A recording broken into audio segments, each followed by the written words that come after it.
Good afternoon. On behalf of NACD and Pearl Meyer, thanks for joining us.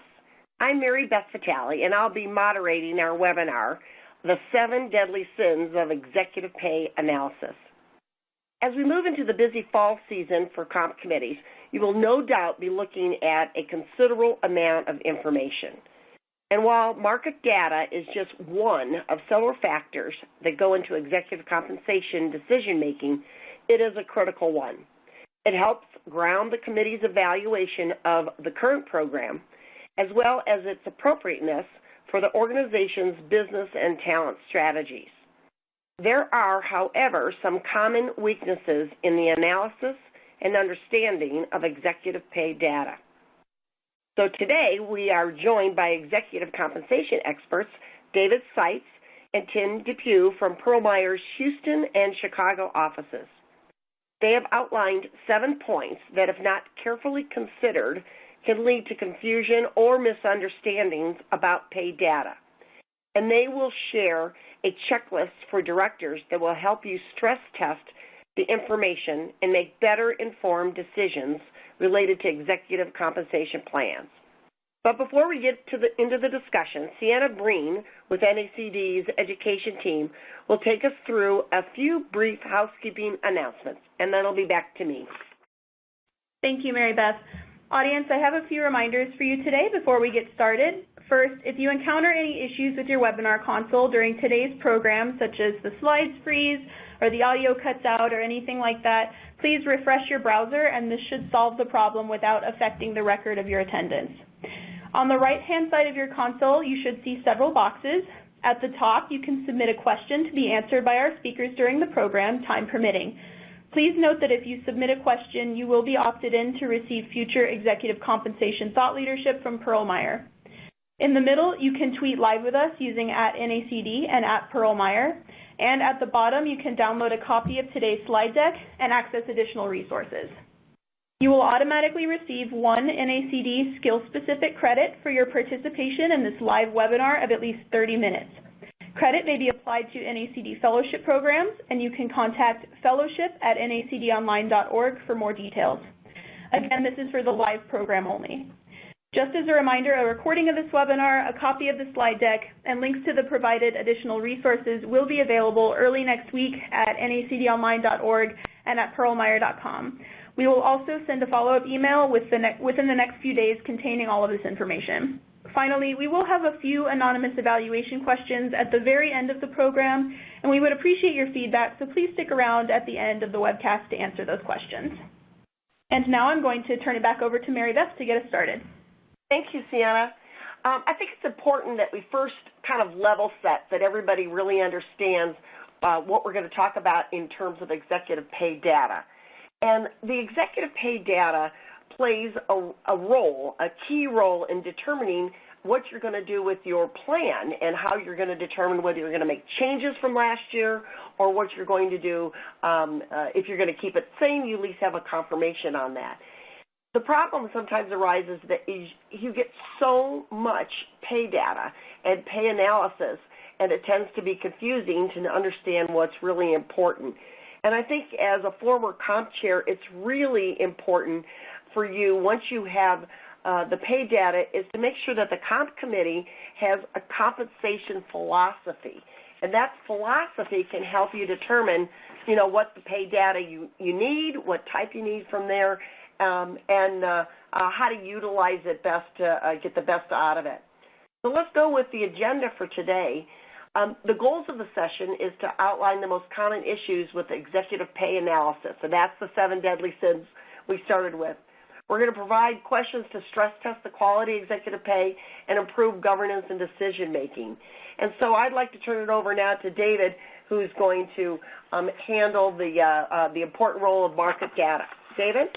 Okay. Thank you, Mary Beth, and good afternoon, everyone. Thanks for joining us. As Mary Beth said, we just want to start by putting this market data in its proper context. And I think Mary Beth had said it's a grounding for the Compensation Committee of the Board. It's not the be-all, end-all. And as compensation consultants, we bring important information to the committee about the rate of pay for a job, a role in the marketplace. In addition to that reference point, there are many other considerations that come into play in evaluating pay.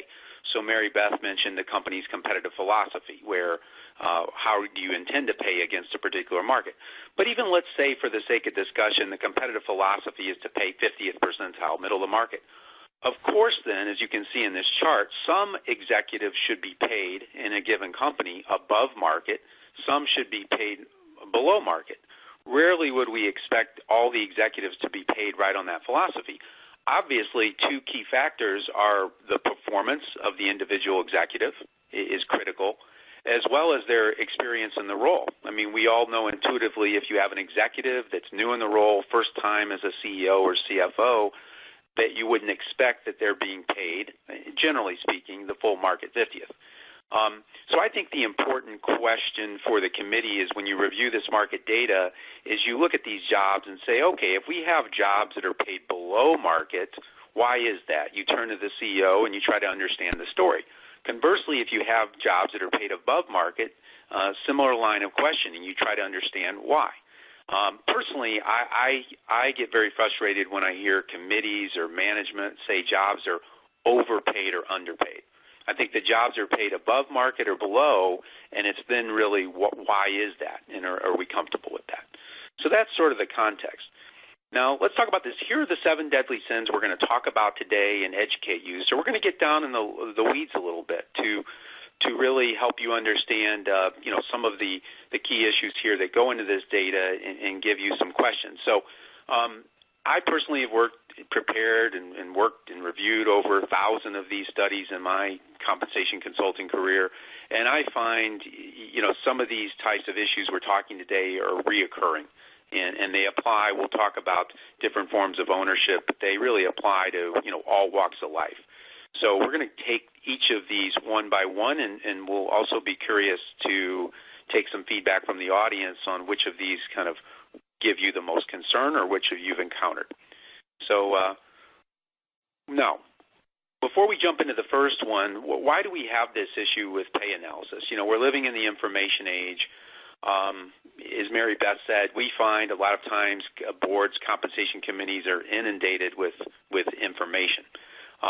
It's interesting on the information in the compensation profession. It's imperfect, all right? So it's not as clear as, say, financial information, that's reported under GAAP accounting rules. Now, the public proxy disclosures for U.S.-listed public companies are the best in the world. The proxy rules changed significantly twice in the last 30 years, 1992 and 2007. So the U.S. now has the most transparent, detailed executive pay disclosure in the world by far, Canada being a close second. One of the issues, though, is the executive pay disclosure, as robust as it is for public companies, there are far more private companies than public companies. And the executive pay disclosure only, as all of you know on this call, only applies to really the named executive officers, the top 5 executives. Most compensation committees of the board, as part of their purview, look at more than just the top 5 executives. They usually look at the top 5 executives or the direct reports to the CEO. Under the exchange listing rules, that would suggest you're supposed to be looking at all the Section 16 insiders. So there we're dependent on private survey data. And that data, the fact is, has not improved really in 30 years. The quality is no better today than when I started in this profession 30 years ago. The other fact that we have is exec comp is a complex topic. I mean, the elements of an executive compensation package, they're complex at your company, they're complex at other companies. This requires a really rigorous analysis by either internal management or consultants looking at this, and that takes time and experience. And after we do all that, really key, as with all advisors to a company at the board level, is we have to take all that information and really distill it down into the key points that the compensation committee and senior management can use for decisions. So this is why it's not a perfect science. So we're going to take you through the sins, one by one, and Tim's going to kick us off. I'm sorry. Before we do that, we wanted to take a poll. So we would like to know the form of ownership, and this as we go through the material today will help us kind of tailor some of our comments. So for your primary board or where you're most involved in the executive compensation, please note whether you're with a public company, publicly listed traded company, a private company but that's for-profit in any form of private company, or a non-for-profit, not-for-profit company. And we'll see what the audience, what kind of organizations you represent, and that will help us tailor our comments. These issues, again, that we're discussing really apply to all, forms of ownership in executive pay analysis, but there's some that are probably a little bit different if you're from a private or not-for-profit company. So here we can see, if you're following along in the slide, so 50% of the participants today are from publicly listed companies. We've got 35% from private but for-profit companies. And again, that could be family, private equity, subsidiary, we assume all forms. And we've got a small portion of you from the not-for-profit world. So that's very helpful, and as we go through, we'll comment on how some of these issues may differ for each of those different types of ownership. So, David, I had a comment about sure. your the slide and really with the results here. I think as a comp committee chair, I would always, you talked about imperfect information out there, and I think, and there's so much information now with social media that I would always look at like sites like Glassdoor about my particular company that I serve on that board and see if there are comments about pay. And a lot of times it's the lower level, but that goes back to the board's role in making sure their philosophy of how they want to pay and want to incent is communicated and that it's accurate. So a lot of times you can get some intel by looking at some of those sites, and you may have some other sites that you're aware of that are good. But I always like to do that before I went into my comp committee. That's interesting, Mary Beth. Yeah, certainly a hot topic in the boardroom these days is how to monitor, culture of the company, not just pay, with some of the things that have happened. And that may be an interesting way through some of those public sites to monitor that. From a compensation perspective, we're always very leery of some of these sites, where information's reported. Sometimes it's unclear to us as to what's behind this and how robust it is, right? Inaccurate. Yeah, exactly. Very good. So let's see. Tim, do you want to kick us off with the market definition? Sure thing. Thanks, David. So as we mentioned, there are 7 kind of critical issues that we want to think about when completing executive compensation analyses. And number 1, I really feel is probably one of the most important because the market definition or specifying the market data in which you're looking at really sets the basis and the relevancy of all executive compensation market data that you're looking at.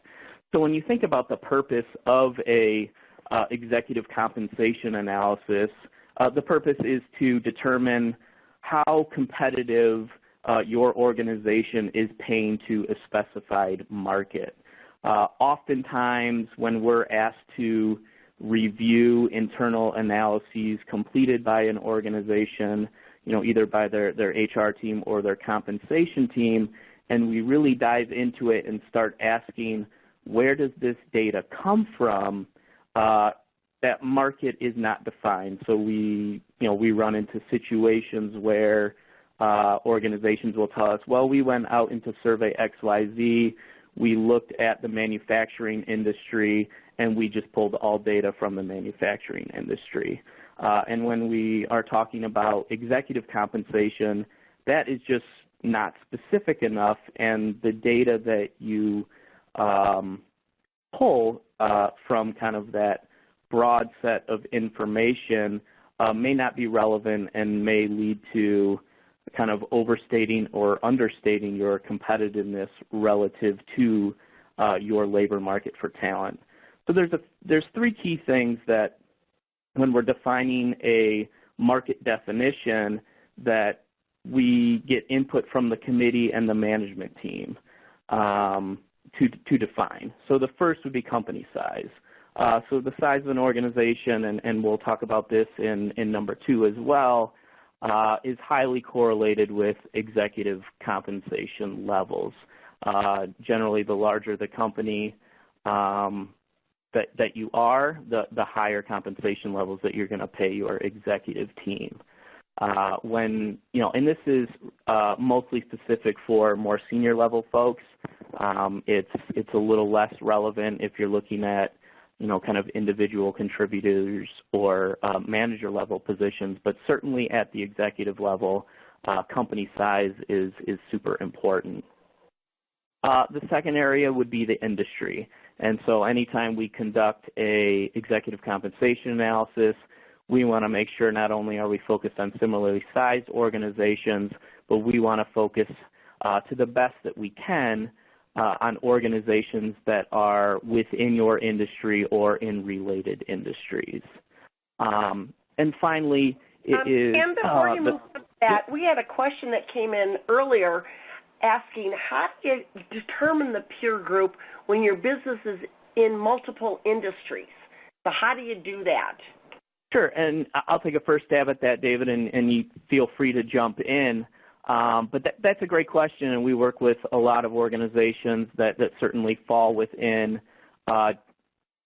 multiple industries. And one of the approaches we take is let's focus on similarly sized organizations in each of the industries that you fall into.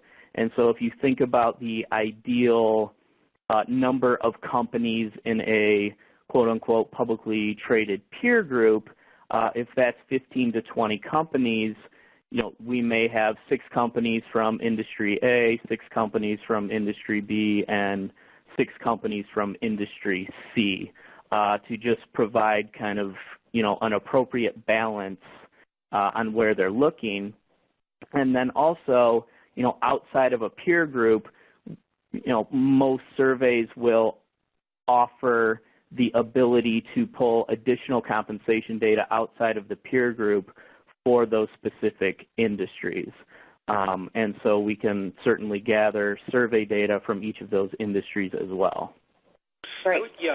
I agree with that, Tim, and I would just add, Mary Beth, sometimes it's helpful to the committee that you take a look, again, at the different industries and sort of separate them out. So we ask ourselves the question, does this industry really pay differently than this industry at the same size? And I'll tell you, the sizes we'll talk about next is the number one variable, and oftentimes the differences in industry pay aren't as substantial, when you control for size. So sometimes it's educational to break it out. Occasionally you get into kind of a holding company structure. I mean, the extreme would be something like a Berkshire Hathaway where, they're in 50 different businesses. So clearly, Warren Buffett has a unique philosophy anyway, but they're going to pay each of their companies. One may be a manufacturing company. One may be an insurance company. They're going to pay the senior leadership of those business units based on their industry, right? So that's sort of an extreme case. Just jumping to the third point here, the executive labor market for talent. In working with most organizations, the labor market for executive talent is typically national. And so, in talking to organizations that we work with, if they are looking to recruit a CFO, it's more likely that they're going to conduct a national search rather than a regional or local search.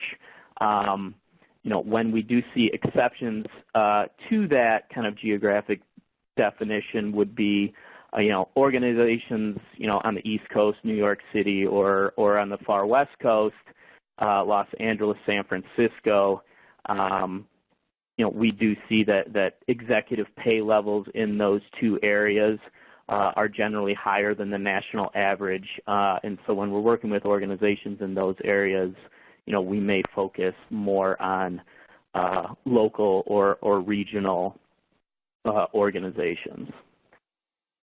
So once the market is defined, the next question becomes, where do we get our data from? And as I'm sure many of you are aware, there's really 2 primary sources of market data that we use for executive pay analysis. The first would be a publicly traded peer group. which we just talked a little bit about. So we work with organizations to develop a list of publicly traded organizations. Generally, kind of the sweet spot is 15 to 20 organizations that meet that market definition that we talked about on the prior page. Publicly traded companies, since 2007, if they use a peer group, they're required to disclose that within their CDNA. And this is really the most detailed source of data available. So when we go into a proxy statement of a publicly traded company, we can get all sorts of information on their pay programs. It's clearly defined what an executive's base salary is, their target annual incentive award opportunity, the long-term incentive grants that were made to the executives, and we can also get very detailed information on how their plans are designed. What metrics do they use in their annual incentive plan? What vehicles do they use in their long-term incentive plan? And then we can also gather board of director compensation levels as well.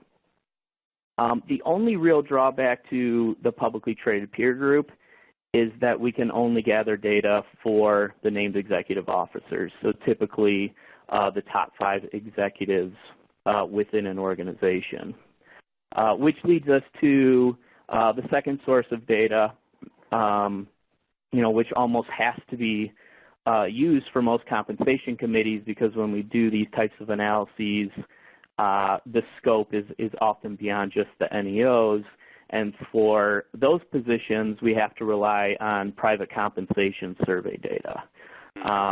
For most organizations that we work with, for the named executive officers, we will use a blend of data gathered from the peer group as well as private compensation survey data. But for executives below that NEO level, we have to rely solely on private survey data. Go ahead, David. This is something that you and I had talked about. I think it's important. We agree that committees understand that below the top 5, that the market essentially in the data is different. And, many times I believe there's hours and hours spent discussing, debating the public peer group between the committee and management. And the committee kind of assumes that the entire analysis for, say, 10 or 15 executives reflects that public peer group, when in reality, that's only reflects the public peer group for 5 executives, right? The rest is, by definition, based on other information. So the committee should understand what that is, what size it was, what industry, all the issues, we're discussing. No, that's a great point, David. I think, we spend a lot of time with committees, talking through, how we develop the publicly traded peer group. Here's the criteria we had in mind. But you're right. In reality, that data is only used for the named executive officers, and we kind of gloss over the methodology that is used in gathering private survey data. So there's a couple issues with private survey data. I'm sure we're all familiar with many of the major surveys out there, but some of the issues are, all of these surveys out there, are geared toward organizations of different sizes. So Survey X may have a lot of large companies.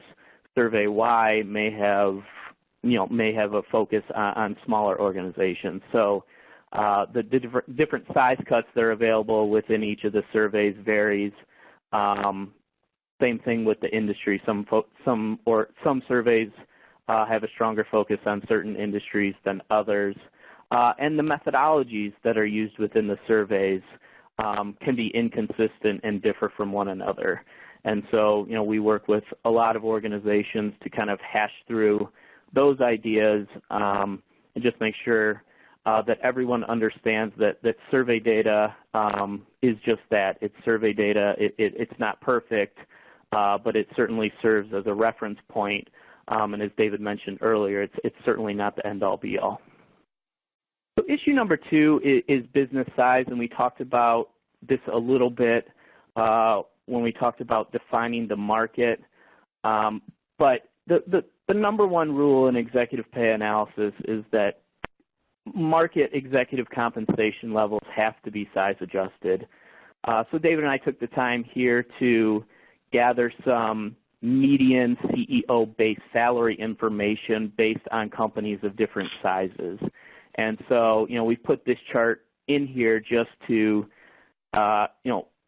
really clarify that base salary levels, and this holds true through total cash compensation and total direct compensation, that the size of an organization plays an important role on compensation levels.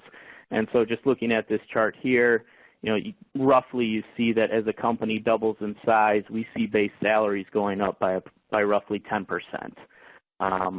And this is even more, this is exemplified even more if you get into smaller organizations, where compensation levels will drop pretty significantly once you get below kind of a, $200 million to $100 million in revenue organization. So what financial metrics do we use to size adjust market data? All the analyses that we've seen and our experience shows that revenue is by far has the most correlation with executive pay levels. But revenue isn't always the most intuitive metric among committees. A lot of committees that we deal with feel that it's appropriate to look at market cap of an organization and compensation levels. But in our experience, we feel that the correlations with market cap are a little too volatile. The other issue that you run into is when you're looking at private compensation survey data, there are very, very few compensation surveys out there where you can cut data by market cap. Compensation surveys in general generally only allow you to cut data by either revenue or assets. And we find that assets really is only a good metric to use if you're in the banking or financial services industry.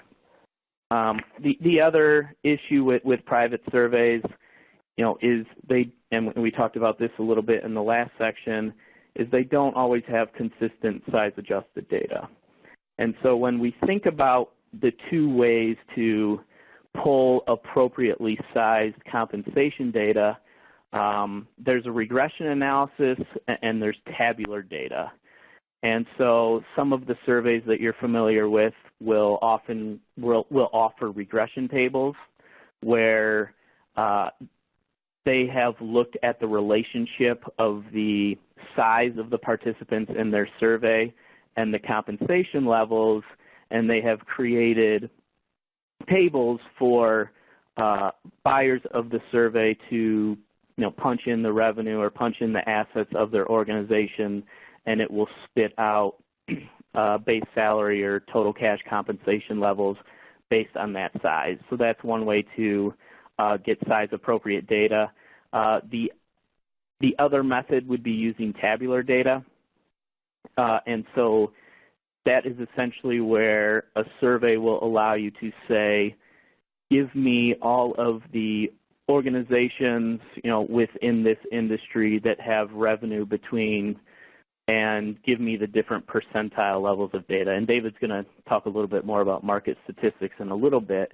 But that's what we call tabular data. So if you're a $5 billion organization, the market standard practice would be, let's look at organizations that are about half your size to 2 times your size, and give me kind of the market statistics within that revenue range. Tim, we got a question here that I think is perfect timing for your slide. The question was, if my firm is a mid-sized company, so you're talking about the size, but they're focused on being a big company, should they, question one, should they recruit from big companies? And if so, how do they factor in the variances of the assessment from a mid-sized company to a large company? That's a really great question, and we run into this quite often. the typical consultant answer is it kind of depends. In working with organizations, I think there's two different ways. One, we can certainly look at compensation levels given their current size. So that's kind of step one. The second approach, and it really depends on the level of their growth projections year over year. And oftentimes for organizations, we will look at, say we're in 2018 right now, we know what your 2017 annual revenue is. What's your projected 2018 or 2019 revenue? And we can benchmark against those size organizations as well. And oftentimes when we take information to the committee, we might come with two sets of data that says, here's where you are with your current size, here's how competitive your pay is right now, but we understand you're on this you're on this growth path, and if it's realistic that you're going to get here in the near future, here is where these size organizations are paying. And so when we determine, or when we're talking about compensation recommendations or changes to compensation levels, we have that second reference point of information to look at as well. I don't know, David, if you want to add anything to that. No, I agree. I think the bottom line on this is, we can keep moving, is that the committee needs to understand how large the companies are in the analysis and ask a follow-up question as to how if the companies were larger, how the data was size adjusted. No, I completely agree. The one other thing that I'll mention on size, and compensation surveys is, when you're looking at an analysis, a lot of surveys can be somewhat misleading in how many data points are available for a particular position at a particular size organization, and it doesn't happen very often at the very top of the house, because if you think of NEOs, generally most organizations will have only one, top HR executive, or they'll have only one CFO. But if you get down a little further into the executive ranks, we've seen survey data before where it says there's 50 incumbents, but they come from 20 organizations. And so it's just another thing to keep in mind, that, oftentimes the number of data points that a survey says they might have could be a little misleading based on the number of organizations that are providing data for those positions. The third issue comes to executive position matching. And so oftentimes, when we're working with organizations, the way that executive level positions are benchmarked, against proxy data or even private survey data is not necessarily clear, or is poor and not clear. And then there's a couple ways that we look at benchmarking compensation. So the first is, based on external competitiveness or external equity. And so how does a position with similar roles and responsibilities as the position in your organization compare with your defined labor market for talent? And so the basis here is we try to understand the roles and responsibilities of your executive positions, go out into published compensation surveys or the peer group, and pull data for other positions in the market that have similar roles and responsibilities.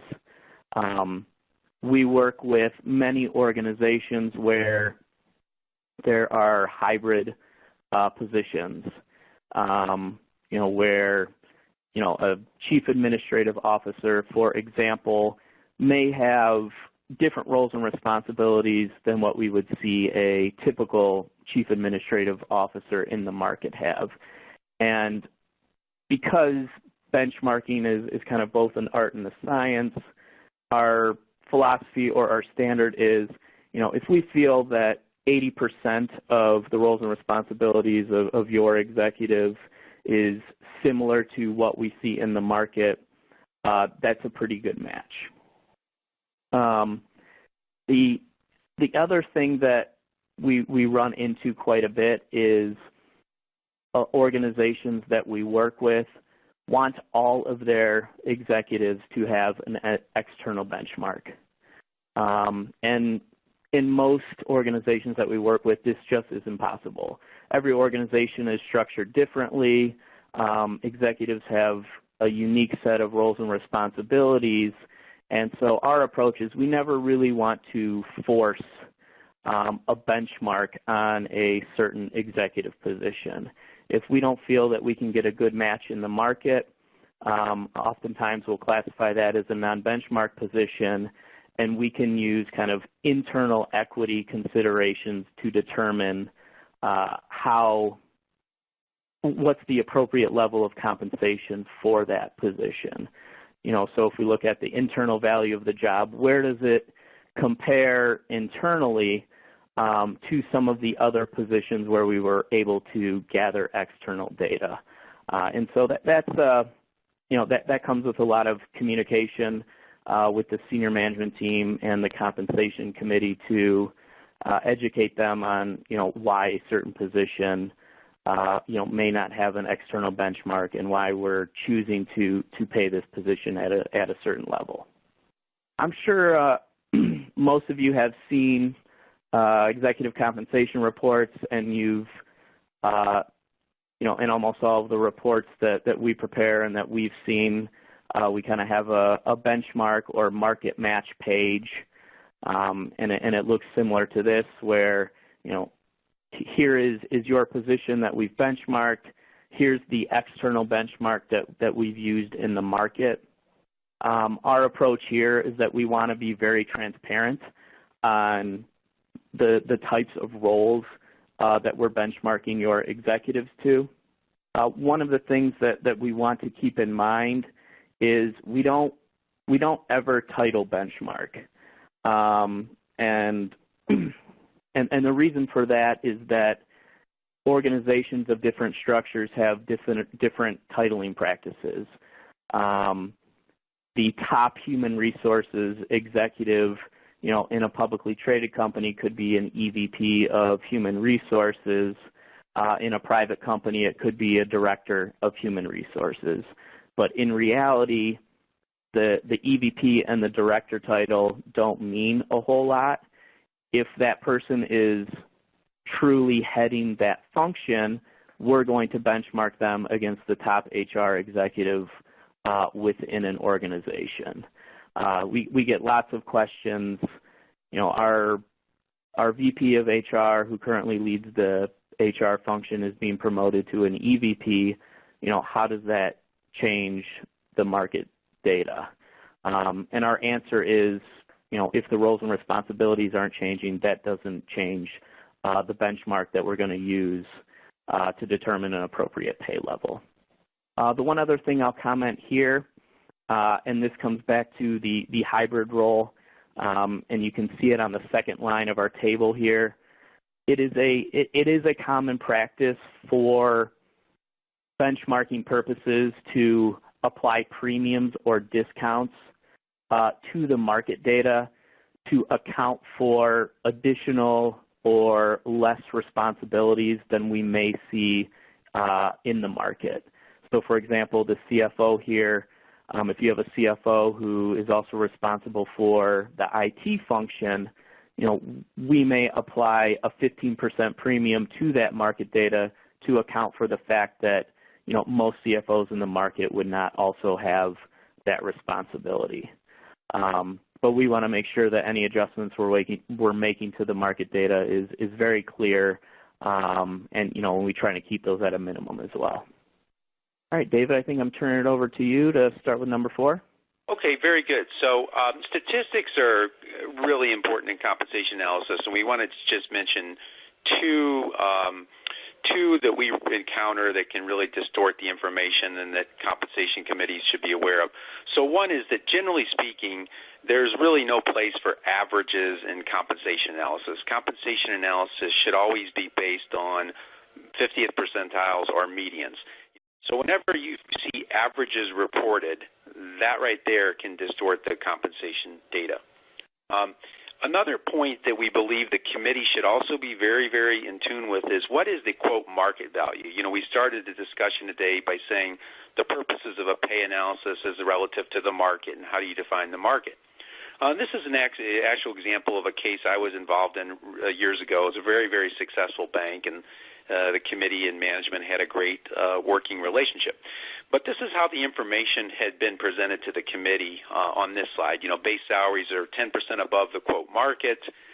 You know, cash is above market, and the total direct with the long term slightly below. You know, one would assume, again, probably the market is probably the 50th percentile. So in digging into this a little bit more, take a look at the next slide. What actually was going on at the company is they had a philosophy where they wanted to target 75th percentile for compensation. They also sort of loosely said, we want our base salaries to be a bit below market.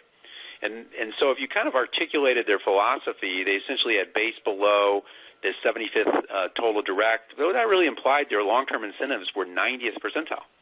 Now, how were they actually paying against the market? Well, we'll put that into percentile terms.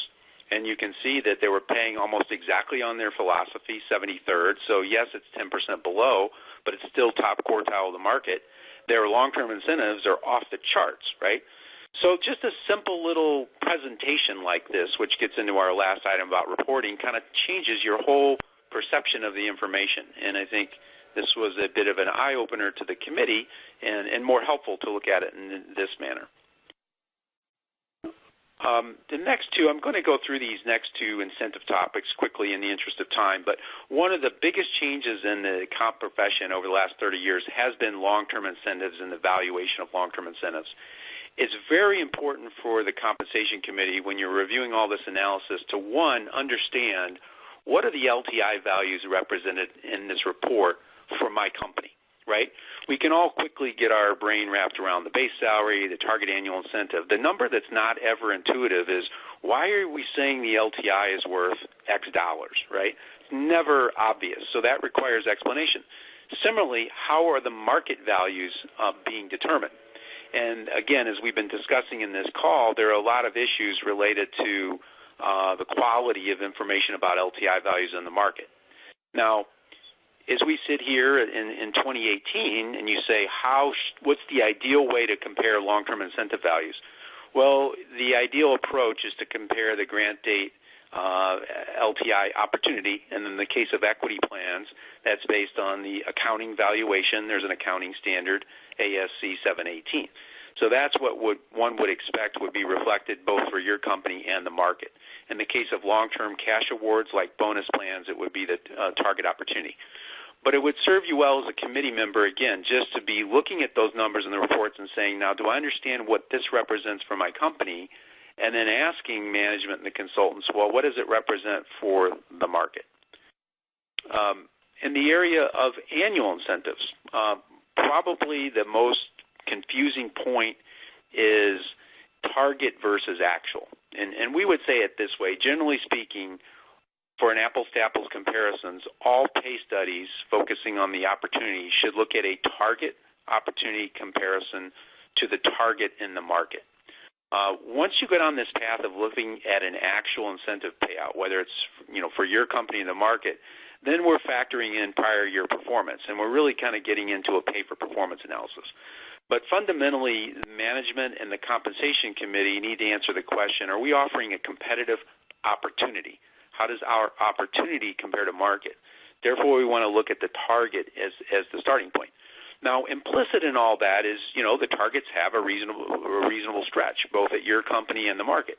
Occasionally, you will be involved in cases where that assumption breaks down. The company, year after year, pays out 180% of target. Or conversely, the company rarely pays target. So that issue can come up as well. Incentives is the public data for those of you at public companies. The grants of plan-based awards table, the proxy disclosure is pretty good on disclosing the targets for the NEOs, very clearly. The problem again lies with the survey data for the other jobs. And lastly, to cap it all off, maybe the most important issue is the quality of the compensation report. And, on this point, Mary Beth, I think we have a lot of sympathy for compensation committee members because I tell you quite honestly, we look at some of these compensation reports and you have this 50-page, 60-page report and the data coming out your ears, and it's enough to make your head spin. It really is, and sometimes I find myself as a compensation expert reading some of these reports, and I can't understand it. So I'm very sympathetic to the challenge committee members have, and really important then, and you should expect that you're not getting just a data dump of market data. That information is being synthesized, that there's an executive summary and a longer report, that really all these methodology issues that we've addressed today, are very clearly addressed in the report. And quite frankly, as we all know, it's much harder to write a good, succinct executive summary, the 30-second elevator speech, than it is to just produce 30 pages of information. But that's essential, again, for the committee to have that quality of summary.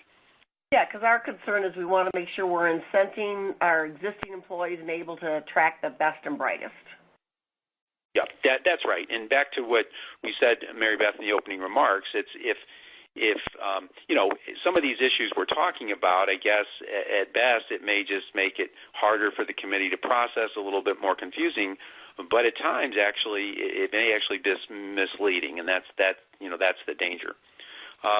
So we've done a quick overview of these 7 deadly sins, and I think at this point, for those of you following online, we'd like to come back to another poll and say, based on what you've heard us say, which of these maybe have you run into in the past, and do you think is most problematic?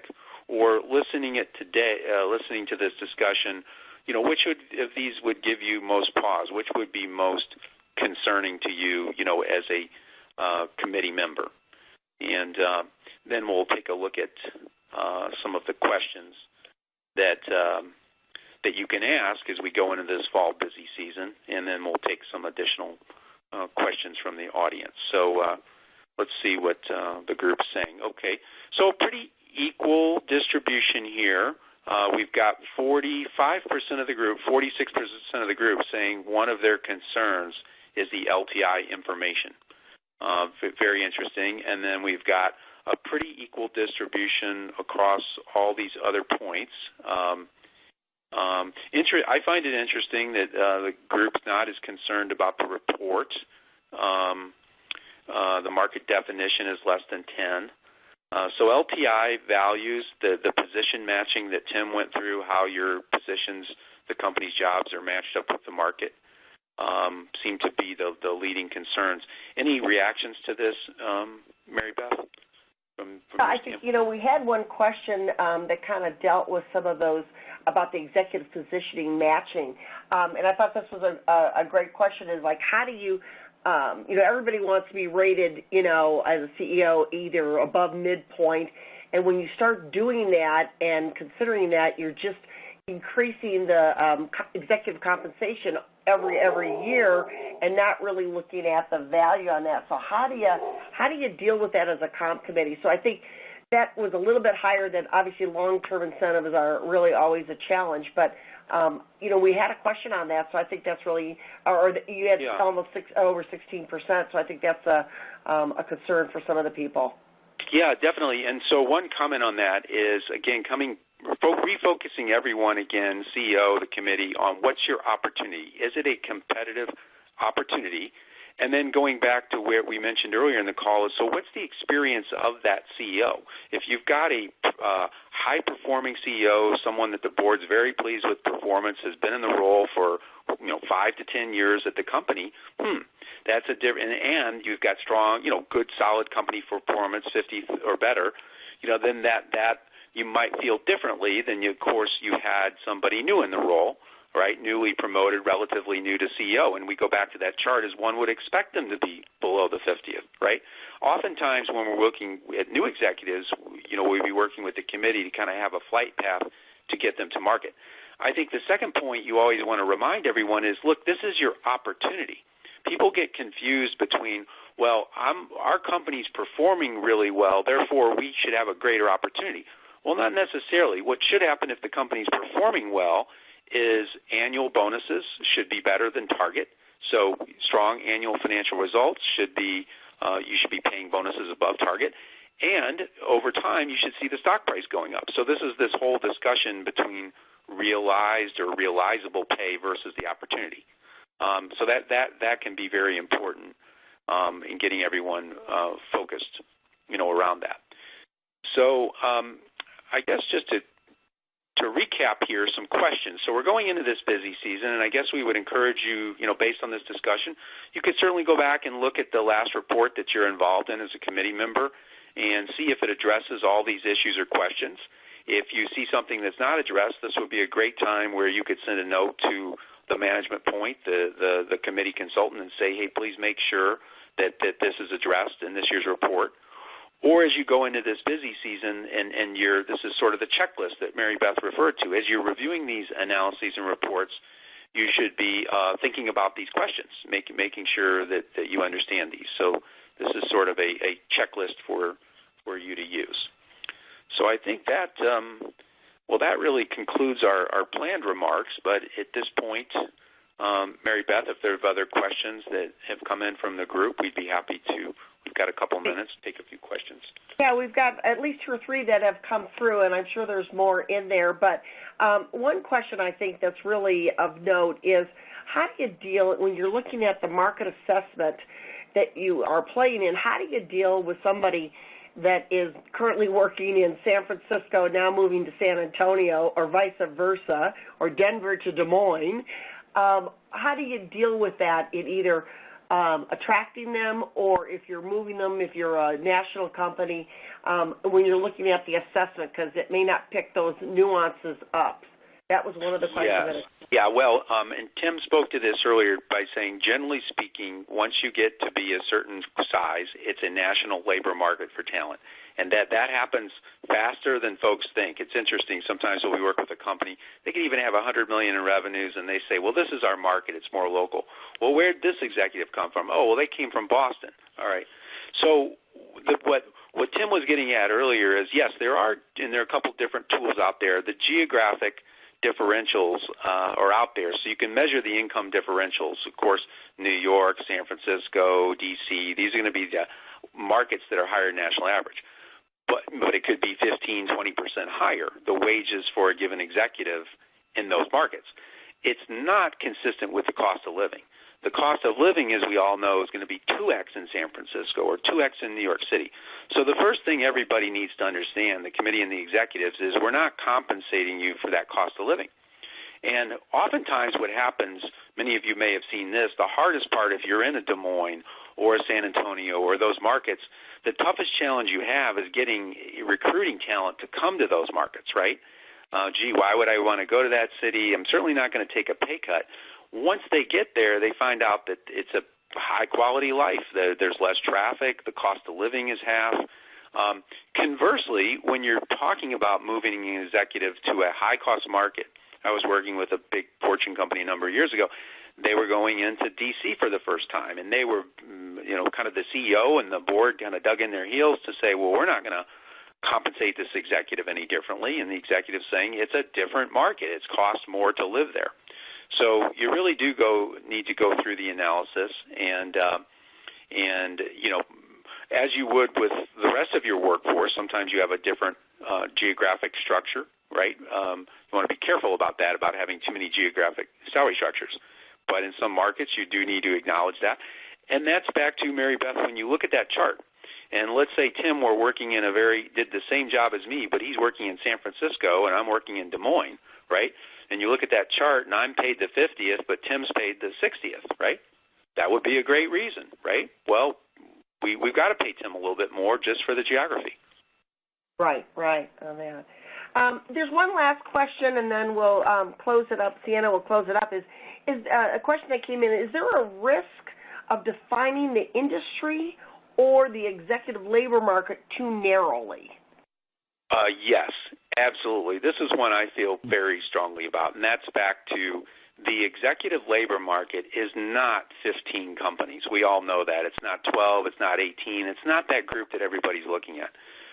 By definition, it's at least a broader definition of your industry. If you're playing in a certain technology segment, it's broad technology, right?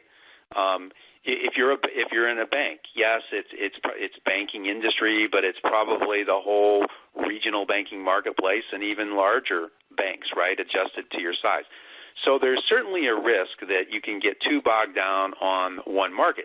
We also know in the case of staff jobs, I mean, I'm working with a technology company currently, and if you look at 3 of their top 6 executives, they came from outside of technology. So we know in the case of a talented CFO, general counsel, chief people officer, these jobs easily transcend industry. So I think, again, the management and the committee need to work together to say, look, the labor market's broader. We can look at this peer group, and that's a point of reference, but we have to look broader at the marketplace and see if there are any differences, between segments of the market. Right. So I think we've run out of time for any questions, and Pearl Meyer will answer those and send out any other questions that we're not